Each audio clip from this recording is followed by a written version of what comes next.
Maligayang pagbabalik sa Tuklasin Mo Movie Recap.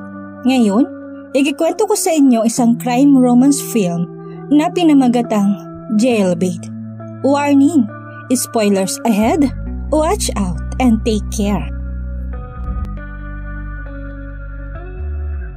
Nagsimula ang pelikula kung saan makikita si Ana na nasa loob ng kanyang kwarto at nagpapatugtog ng syelo. Sumunod na eksena, makikita ang kanyang stepfather na nooy lasing na pumasok sa kwarto at nagsimulang harasin ang dalaga. Sinubukan nitong gahasain si Ana pero nagpumiglas ang dalaga at itinulak ang ama-amahan bilang pagtatanggol sa kanyang sarili. Nang tumasik ito, aksidenteng tumama ang leg nito sa isang matulis na bagay, dahilan para mamatay ang kanyang ama-amahan. Inaresto si Ana ng mga pulis dahil napatay niya ang kanyang stepfather. Habang nililitis ang kaso, sinabi ni Ana sa husgado na gusto siyang pagsamantalahan ng kanyang ama-amahan. Dahil dun, kaya aksidente niyang naitulak ito bilang pagtatanggol sa sarili. Pero iba ang naging testamento ng kanyang ina at idiniin si Ana sa mga husgado. Dahil sa mabinitaong testamento ng kanyang ina, nahatulan si Ana ng 4 hanggang 9 na taong pagkakakulong. Kaagad na inihatid ng mga pulis si Ana sa kanyang magiging kulungan matapos siyang mahatulan. Nang makarating sa kulungan, isinigawa ng mga bantay doon ang mga dapat gawin sa mga bagong salta sa kulungan. Matapos noon ay luminya sila at doon nakilala nila si Frank na isang opisyal sa presinto na mahilig sa magagandang babae. Matapos noon ay iniskorta na sila ng mga gwardya patungo sa kani-kanilang selda. Nang makarating si Ana sa kanyang selda, doon niya nakilala si Jeannie. Kinabukasan, tinititigan ni Jeannie si Ana habang tulog ito nang may pagnanasa kasabay noon ang paghawak sa kanyang sarili. Hindi inaasahang nagising si Ana at nakita ito pero hindi niya nakita kung ano ang ginagawa ni Jeannie. Ito ng oras para makilala ang mga lider ng siga sa loob ng kulungan. Mayroong 2 gang sa loob ng selda. Ang isa ay gang ng mga puti at ang isa naman ay gang ng mga itim. Si Cody ang leader ng puti at si Kila naman sa itim. Sinabihan ni Cody si Ana na sumama sa kanilang grupo upang maprotektahan nito ang kanyang sarili laban sa ibang gang, ngunit tumanggi si Ana at umalis, dahilan upang mainis si Cody. Habang nagtatanghalian, nagkita muli si Cody at Ana. Sa pagkakataong iyon ay pinilit na siya ni Cody na sumama sa kanyang grupo, ngunit tumanggi pa rin si Ana at sabay umalis. Hindi iyon ang tugon na gustong makita ni Cody mula sa kanya, kaya itinulak niya si Ana, dahilan upang matapon ang lahat ng pagkain na hawak nito sa sahig. Matapos ng insidenteng iyon, habang naglilinis si Ana ng sahig, kinidnap siya ng mga kagrupo ni Cody at dinala sa isang silid kung saan doon siya tinuruan ng leksyon. Binugbog siya ng mga ito at tinakot siya na huwag magsusumbong. Dinala siya ng mga gwardya sa doktor upang magamot. Nagtanong din ng mga ito patungkol sa mga nakuha niyang galos, ngunit naalala ni Ana ang pagbabanta sa kanya kaya hindi siya nagsumbong. Sinabihan siya ng doktor sa kulungan na makipagkita sa warden ng kulungan na si Frank dahil ito ang may kapangyarihan sa loob ng kulungan.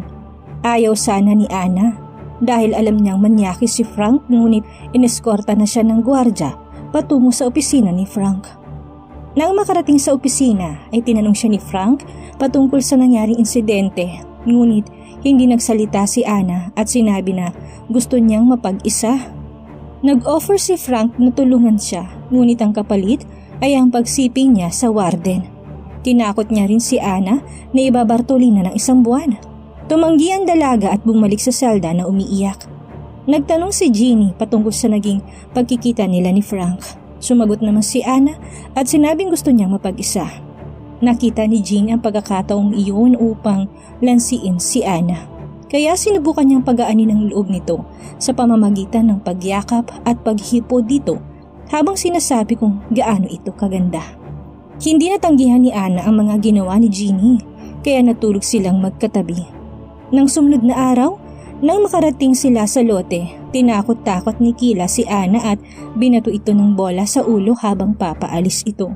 Wala nang ibang nagawa si Ana kung hindi sumali sa grupo ni Cody para makasurvive sa kulungan. Kahit na 2 ulit nang tinanggihan ni Ana si Cody, pumayag pa rin ito dahil meron itong gusto kay Ana. Nagdemand si Cody ng pagsubok kay Ana para mapatunayan kung karapat-dapat ba talagang makasama sa grupo, ngunit sasabihin niya ang ibang detalye matapos ang kanilang tanghalian. Matapos ang tanghalian, dinala nila si Ana sa salda ni Cody kung saan binigyan siya doon ng alak na maiinom. Doon sinabi niya na kailangan niyang talunin si Kila upang makuha ni Ana ang respeto ng grupo. Matapos ng kanilang pag-uusap ay dire-diretsong nagtungo si Ana kay Kila at nagsimulang labanan ito. Habang nangyayari yun ay pasimpleng kinukuhaan ni Cody ng video ang mga pangyayari hanggang sa dumating ang mga gwardya at inawat ang away. Inutusan ni Frank ang mga gwardya na hubuan si Ana kapag ipinasok sa Bartolina at ikulong doon ng 2 araw bilang parusa. Matapos ang 2 araw ay nilabas siya sa loob ng malamig na Bartolina at dinala sa opisina ni Frank.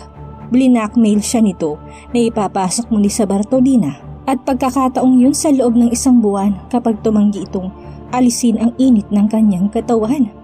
Dahil wala ng ibang pagpipilian, sinunod niya ang ipinag-uutos ni Frank.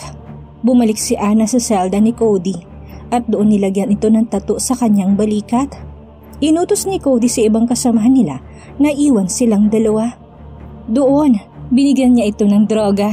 Noong una'y tumanggi si Ana pero dahil sa pagpupumilit ni Cody ay napapayag niya ito. Kahit si Cody hindi matanggihan ang angking ganda ni Ana at nagtangkang may gagawin sana sa dalaga pero dumating si Joey at nahuli sila sa akto.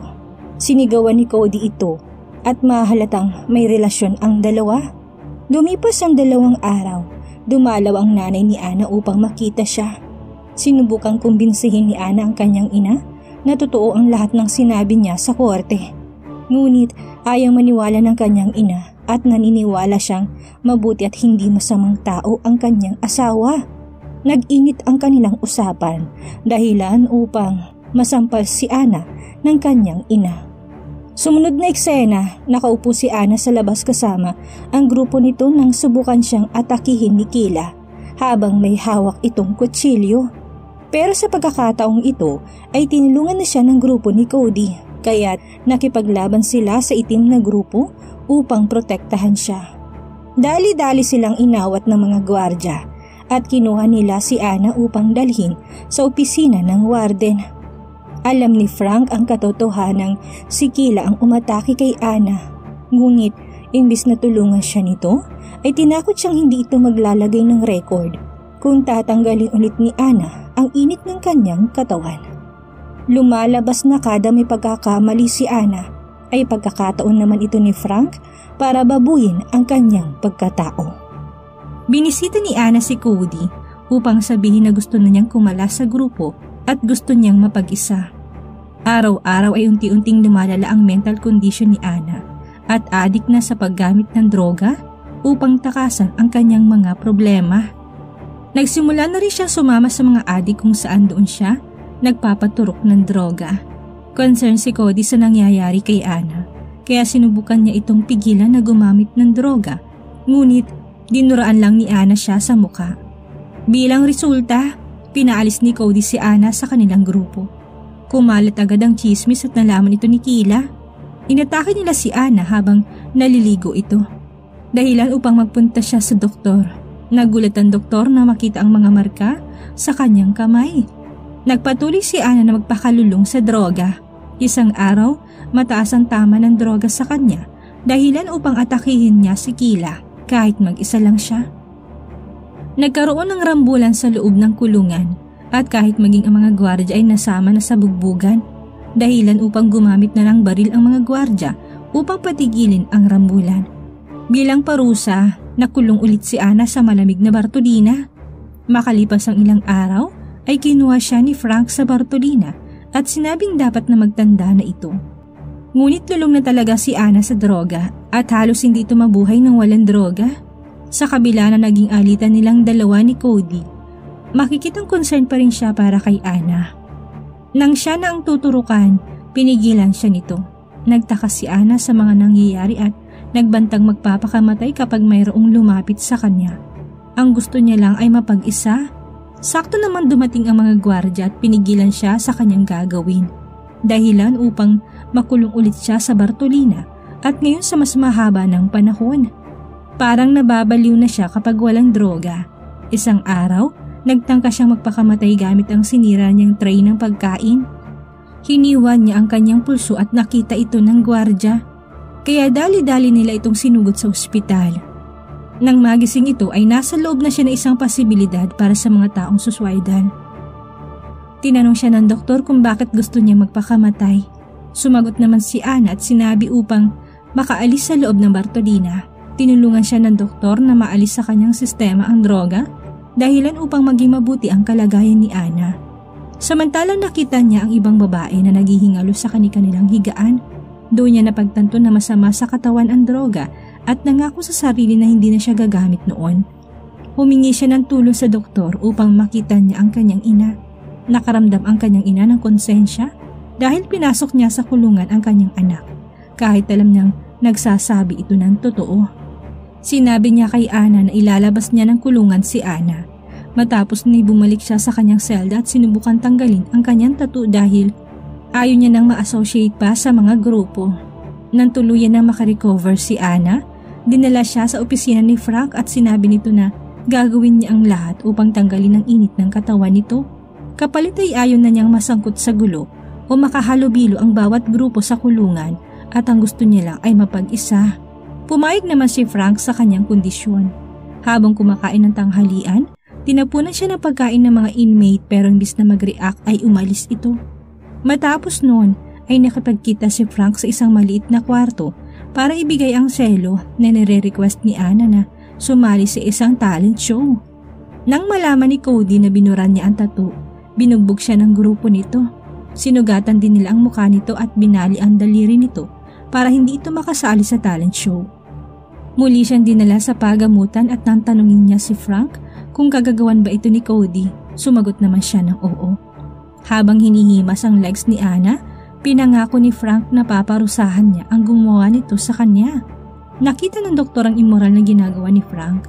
Humingi ng tulong si Ana sa doktor at nangako naman itong poprotektahan niya si Ana. Sa kasamaang palad, napanood lahat ito ni Frank gamit ang CCTV. Inutos ni Frank na bugbugin ng doktor at habang binubugbog ito, ay mabuti na lang at may dumating na mga gwardya upang tulungan siya. Dumiretso siya sa opisina ni Frank at tinakot itong isa sa publiko ang gawain ito. Habang naghahanda siya sa locker room, inatake siya at napatay. Nakita itong lahat ni Ana at isa sa mga gwardya ang nagdala sa kanya kay Frank. Sinabi niya kay Ana na sigurado siyang si Cody ang may kagagawa ng lahat at siya na ang susunod. Samantala, minungkahi niyang mag-focus muna si Ana sa paghahanda para sa talent show. Gabi ng patimpalak, makikitang tumutugtog si Ana ng cello at lahat ng nakakapanood ay natuwa sa kanyang performance. Matapos ang palabas, lumabas si Frank at sinabi sa kanyang mabibigyan siya ng parol at makakaalis ng kulungan yon kapag nagpagamit ulit siya kay Frank. Sinabi niya kay Jeannie ang napag-usapan nila ni Frank at sinabi naman ni Jeannie na huwag pagkatiwalaan ang mga salita ng warden. Nagdesisyon siyang kalabanin si Frank at nagsabi kay Cody na tulungan siya. Pumayag naman si Cody kaya binigay niya rito ang kanyang cellphone upang ma-record ang kababuyan nito. Nang sumunod na araw, habang nakikipagsiping si Ana sa warden, nirecord niya ang lahat. Natanggap ni Ana ang parol letter at sa araw ng hearing, na-impress niyang lahat dahil sa confidence at galing sa pagsagot. Nang mabibigyan na siya ng parol, biglang sumabat si Frank at sinabi na huwag tanggapin ang parol ni Ana dahil meron itong problema sa otoridad at mahilig gumawa ng gulo. Ngunit may handang pasabog si Ana at pinakita ang video sa lahat ng nasa loob ng kwarto. Bilang resulta, inaresto si Frank at nakuha ni Ana ang inaasam-asam na parol at nakalaya sa kulungan. Kapatid, kung nagustuhan mo ang video na ito, ay mag-subscribe ka na at pindutin ang notification bell para lagi kang updated sa bago nating mga videos. At ito ang kwento ng tuklasin mo. Maraming salamat po at hanggang sa muli.